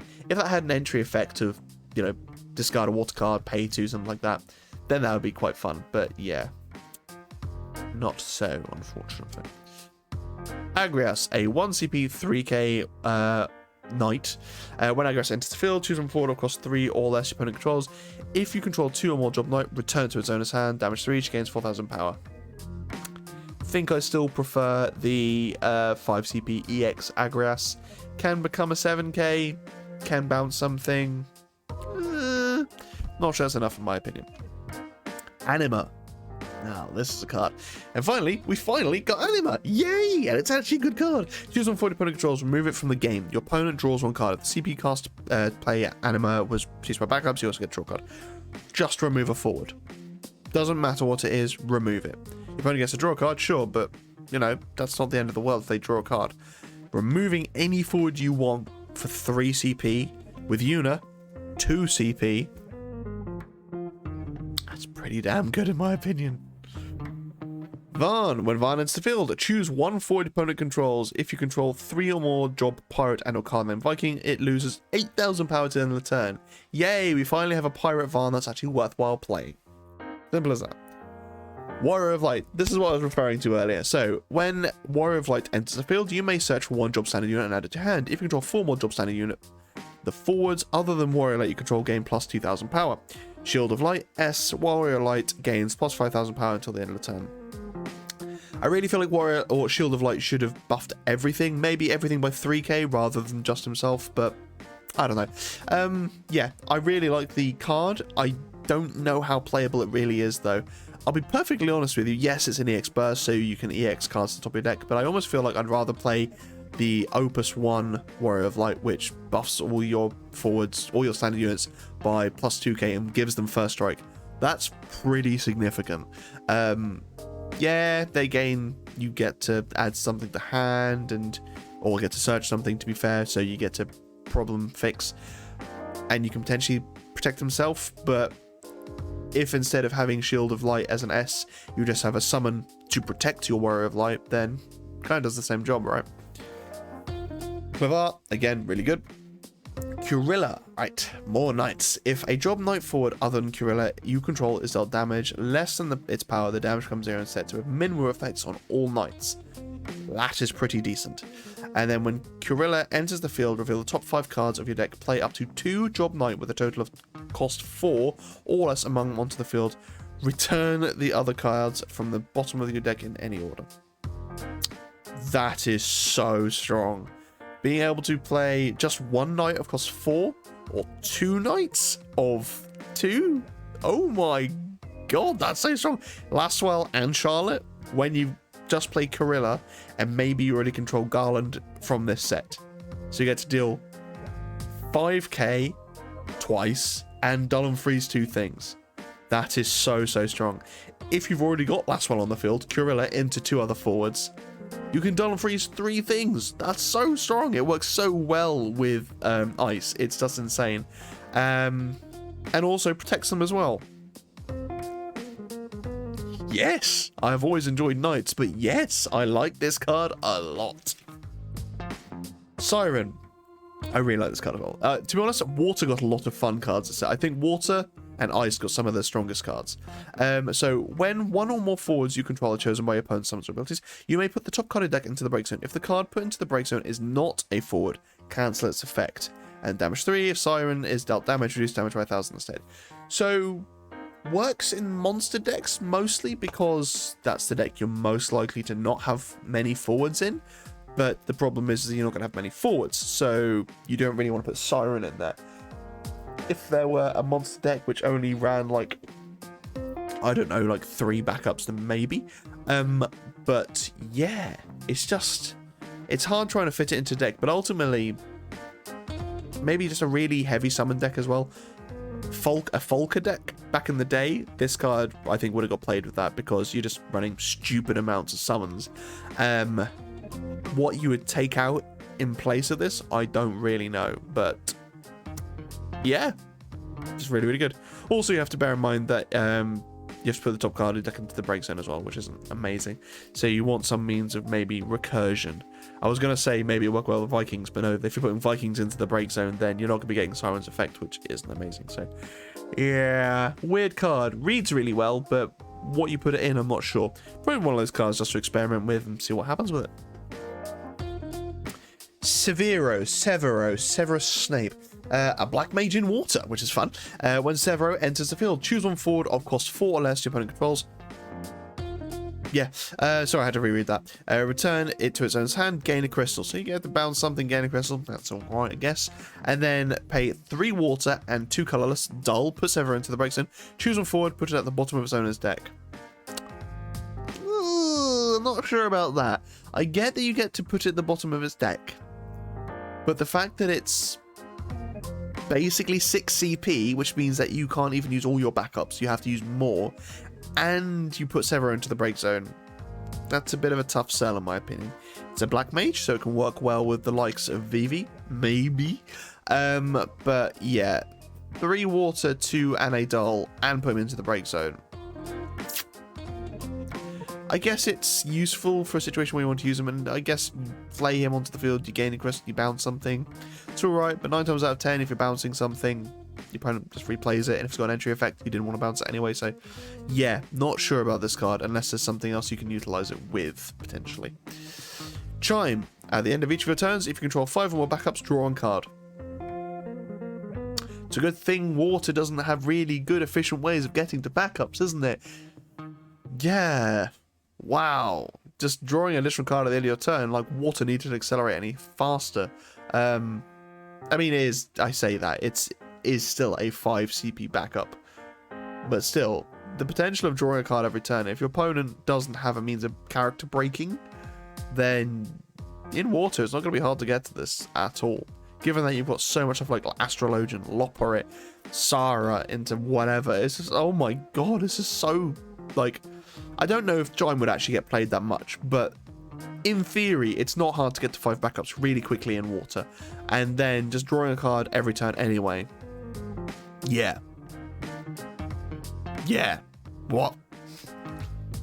Paladin. So, 5 CP, 7k water forward. Brave. When Paladin enters the field, choose one forward of cost 2 or less in your break zone.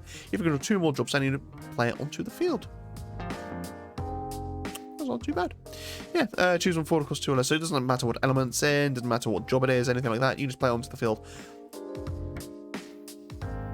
So that works well. I'm trying to remember which of the ones we looked at today that are actually 2CP. The only one I can remember is the Time Mage. That one's really stuck with me. But yeah, ultimately, Paladin and Time Mage don't freeze 2 things. Dull and freeze 1 thing is because it's split over 2 separate effects. Technically, you can dull 1 thing and freeze the other, but yeah. Yeah. And that actually works nicely with the Warrior Eye as well if you want to have more standard units on the field.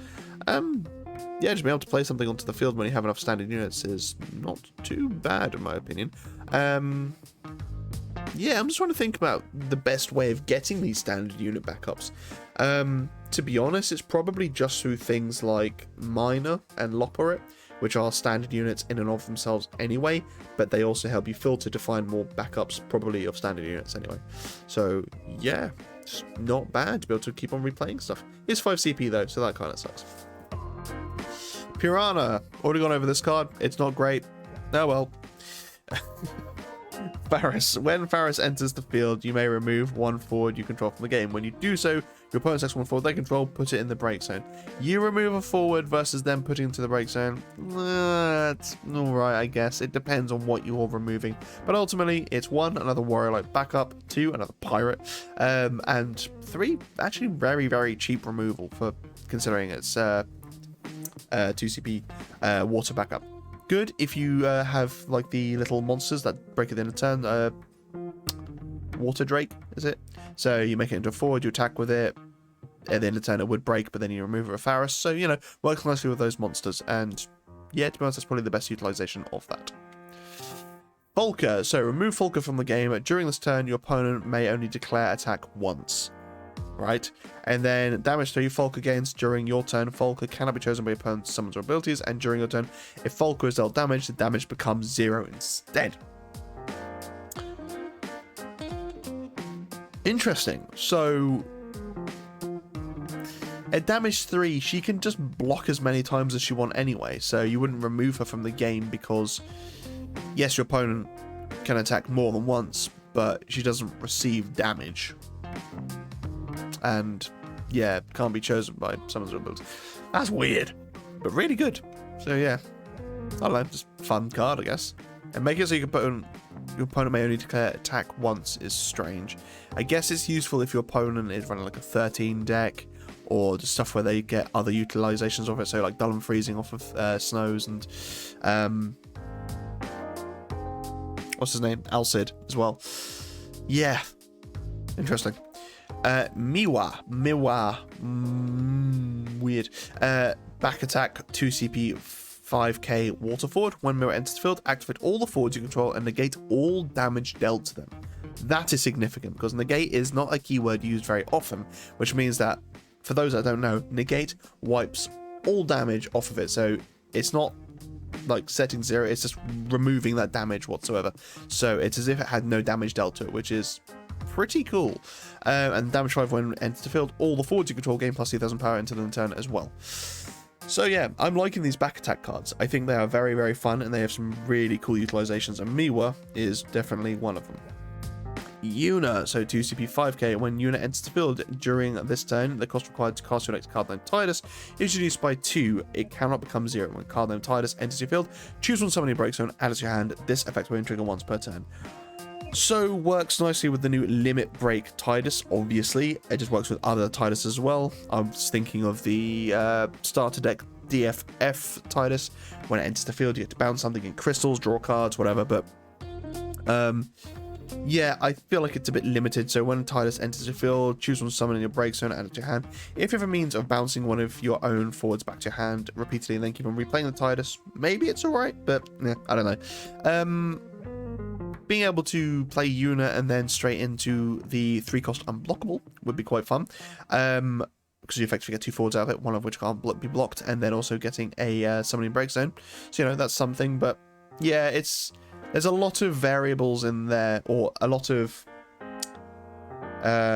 like conditions you have to meet to do the things. And generally more conditions, unless the effect is really, really strong, is a limitation. And this kind of is that, but, you know, you can do fun with it. It's just has to cater towards Tidus, and normally Tidus is in the card you're catering towards. Uni, so going from Yuna to Uni. When Uni enters the field, choose one forward, it loses 4,000 power in the turn. It's alright, I guess. And then Dull, choose one forward, it loses 2,000 power in the turn. Limited, maybe, but other than that, not really going to get any play. Lena. So when Lena enters the field, if there are 2 or more different elements among the characters you control, draw 1 card. When Lena enters the field, if there are 4 or more different elements among characters you control, your opponent selects one forward they control, put it into the break zone. I wonder what card this will get used alongside. Or just what, you know, elements in general. I mean, I know theoretically, well, actually no, I was about to say you can go Sarah into... No, it doesn't work that way, does it? Because it's... I've forgotten what the play was now. I know there's King Typhon into Lena, but this is the Lena, so you wouldn't play that Lena backup. And there's Edgar. Oh, that's right. It was not Kolka. A King Searcher. It might be Kolka. Kolka, or whatever that forward that backup is, into Edgar, into Lena, and then you've also got King Typhoon, which searches Lena as well. If you can replace the Lena with something else, actually you can, because you've got the Faris backup. So actually, yeah, he searches, I think King Typhoon searches a Faris, so you could get that Faris backup. Which means you can then play this Lena, which means you then have the 4 colours among the elements you control, characters you control. Jobs are good one. So, yeah, or just, you know, have Warrior of Light on the field. Eden! Yay, we finally got Eden. So the cost required to cast Eden is reduced by 1 for each category 8 character you control. That's perfectly fine. And then choose up to 2 forwards. Divide 30,000 damage among them as you like. Units must be 1,000. The damage cannot be reduced. So, yeah, just absolutely nuke the shit out of a couple of forwards. It costs a lot, but, you know, if you're in an 8 deck, you're going to have a lot of 8 characters, and that's not hard to do, so, yeah. Also, what is Eden? What is it meant to be, like some weird kind of UFO thing? I know, it's just generic Tensurian and Mura design, and it looks really cool, but it's just, what is it actually meant to be? Is it some spaceship or something? Anyway, sorry. And then we have Citra. So 3 CP 7k light forward. When you cast a summon, choose one forward your opponent controls, it loses 2,000 power in the turn. When Citra enters the field, choose 5 cards in your break zone, remove them from the game. If all cards removed by this effect are of the same element, search for one summon across 3 or less and remove from the game. Then cast it without paying the cost. Yeah, that's not bad in the slightest. What I really like about this is that the means of cheating Citra in on your opponent's turn would just be hilarious. So, let's say your opponent does a thing, they want to play something in their break zone, you are in mono fire. Cast the 7-cost Phoenix to play Citra from your break zone onto the field. You then remove 5 fire cards from your break zone. You then search for and I realize what I'm saying here, Mist Dragon to then empty opponent's break zone, or just, you know, go get the Amaterasu. So Phoenix into Citra into Amaterasu when your opponent tries to do something on their turn. That's disgusting. Yeah, just really, really strong. And then also get to choose. So yeah, actually that's another thing as well. When you cast summon, choose from 40 opponent controls, it loses 2,000 power to the end of the turn. So if you, oh no, because it wouldn't be on the field when you, yeah, you cast a Phoenix, deal 8k something, play Citra onto the field, go find the Amaterasu, cancel an effect, hopefully deal that forward 8k, but then also minus his power by 2,000 as well. Yeah. Reagan. So when a forward other than Reagan enters your field, choose from forward opponent controls, dull it. That's not too bad. And then when Reagan enters the field, choose 4 cards in your break zone. Remove them from the game. If there are 4 more different elements among the cards removed by this effect, search one forward across 4 less other than multi-element and play it onto the field. That's really strong. So the first effect, when a forward other than Reagan enters your field, choose one forward opponent controls, dull it. That's going to work really nicely with Al Cid. Play an ice thing. Oh, I'll just freeze that forward. Oh, it's dull as well. Play another ice forward. I'll just freeze that forward. Oh, it's dull as well. Blech. It just accelerates it so incredibly quickly. Now, obviously, Reagan cannot play Al Cid, but still, it can play things onto the field when you control Al Cid. That's the problem. And then, yeah, common elements among the cards removed by this effect. Actually, running a Gilgamesh FFB deck with this Reagan could be a lot of fun, because when it enters the field, choose 4 cards in your breaks and remove them from the game. If you're running Gilgamesh, then there's a good chance you will have those elements.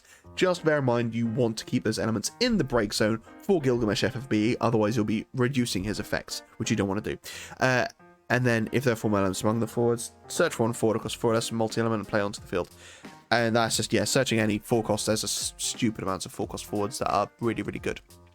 So, yeah. Right, moving on to the limit break cards. I haven't really spoken about limit break since its reveal. My only gripe with it is its name. I know it's limit break and you are breaking the limit of your deck size, because now you've got a side deck which you can cast things from.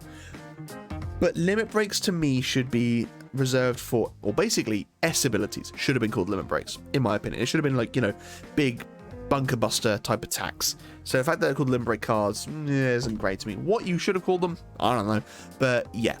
But other than that, I think it's fine. I think the effects are fine. There's some standout really good cards, but ultimately the effects are fine. 3 CP, 7k. It's a limit break of 1. When Zach enters the field, choose one forward, deal 3,000 damage. Fine, I guess. It's just a free forward to deal 3k. The best thing about the limit break cards is the fact that they're not broken. If they were broken, then we would have some trouble, but so far I don't think they are. I might read these now and be like, oh no, this is broken. Montleonis, so limit break 3. For those that don't know, what it means is you have 8 cards in your limit break deck. You can cast them at any time you'd normally be able to cast them, but they're not technically in your hand. But you would pay 8 for Montleonis, and then the limit break 3 means that you then turn 3 cards in your limit break deck face up. You can no longer cast those cards from your limit break deck. So you have to bear that in mind when you're casting limit break cards, because you can run out of cards to cast. Anyway, when he enters the field, choose one fire forward of cost 3 or less in your break zone, and one fire forward of cost 5 or less in your break zone. If you control 5 or more fire backups, play them onto the field. If they gain haste until the end of the turn, then put one backup you control onto the break zone. Remember that Minwoo from earlier? It's a 3 cost, comes onto the field. You can pay 1, no, play 0, cast something from your break zone. But then you can also just discard 3 cards to deal 10k to all your opponent's forwards. So Montleonis would play Minwoo and some other big 5 cost. I mean, it could be, what's his name, Xenos, to then play another character of 4 or less, I think, from your hand or something. You could just play so much stuff and, yeah, go ham. And then, yeah, they gain haste. You can then deal 10k to all your opponent's forwards. Oh boy. Yeah, this oh boy. That's a lot of fun. I like this card a lot, but oh boy. Victora. She's a Dragoon in Ice, which is interesting. Limit break 2. If your opponent has no cards in hand, Victoria gains plus 2,000 power. It's fine. And then when Victoria enters the field, choose one forward. If your opponent has 2 cards or less in the hand, deal it 7,000 damage. Good to kill a few weenies, which ultimately is what you would want. Anything in your limit break, if it's attacking your opponent, it shouldn't be doing too much, in my opinion. Unless, of course, it's Monteonis comboing with other things. Yeah, he's a Lancer, not a Dragoon, which is, again, kind of interesting. Limit Break 1, when he enters the field, select one of the 2 following actions. Choose a forward, dull it, choose a forward, freeze it. Yeah, that's fine. In a Limit Break, ice, that's, you know, you want to keep something locked down for a further turn and play it forward onto the field. That's alright, in my opinion. Ace. Here we go, it's Wind, an 8 CP, 8k Wind forward. When Ace enters the field, deal 1000 damage for each Wind character you control to all the forwards your opponent controls. When Ace attacks, reveal top card of deck. If it's a Wind card, add it to your hand. Yeah, really strong. Being able to basically board wipe your opponent for lots of things, because Wind goes big pretty quickly, and then also accelerating by drawing cards is just, yeah, really nice as well. And it's also a Class 0 Cadet, which means that you can then accelerate your Class 0s as well. Thankfully, it only deals 1000 damage for each Wind character, so, you know, if you are running Cadets, you're going to have Lightning and Fire and whatever as well, so it means that at least it wouldn't be broken from that sense. Yuri, so this is obviously made to work with the Chelinka earlier in the set, but Limit Break 2. If you control 5 or more backups, Yuri gains plus 4000 power. When Yuri enters the field, you may search for one card named Chelinka of cost 2 or less and play it onto the field. Like I said, realistically, that Chelinka needs to be played with a Yuri that has a decent attack effect. This just potentially being an 8k and then searching that Chelinka and play it onto the field isn't enough in my opinion. However, oh wait, no, it can only play it forward. Never mind, I was going to say if it can play a Chelinka backup, then maybe, but it can't. It has to play it forward. So maybe if there's a better Chelinka 2 CP forward down the line, maybe, but who knows. Shantoto. 4 CP, 9k Earth forward. When Shantoto enters the field, you may pay 5 Earth. When you do so, remove all the forwards and monsters other than Shantoto from the game.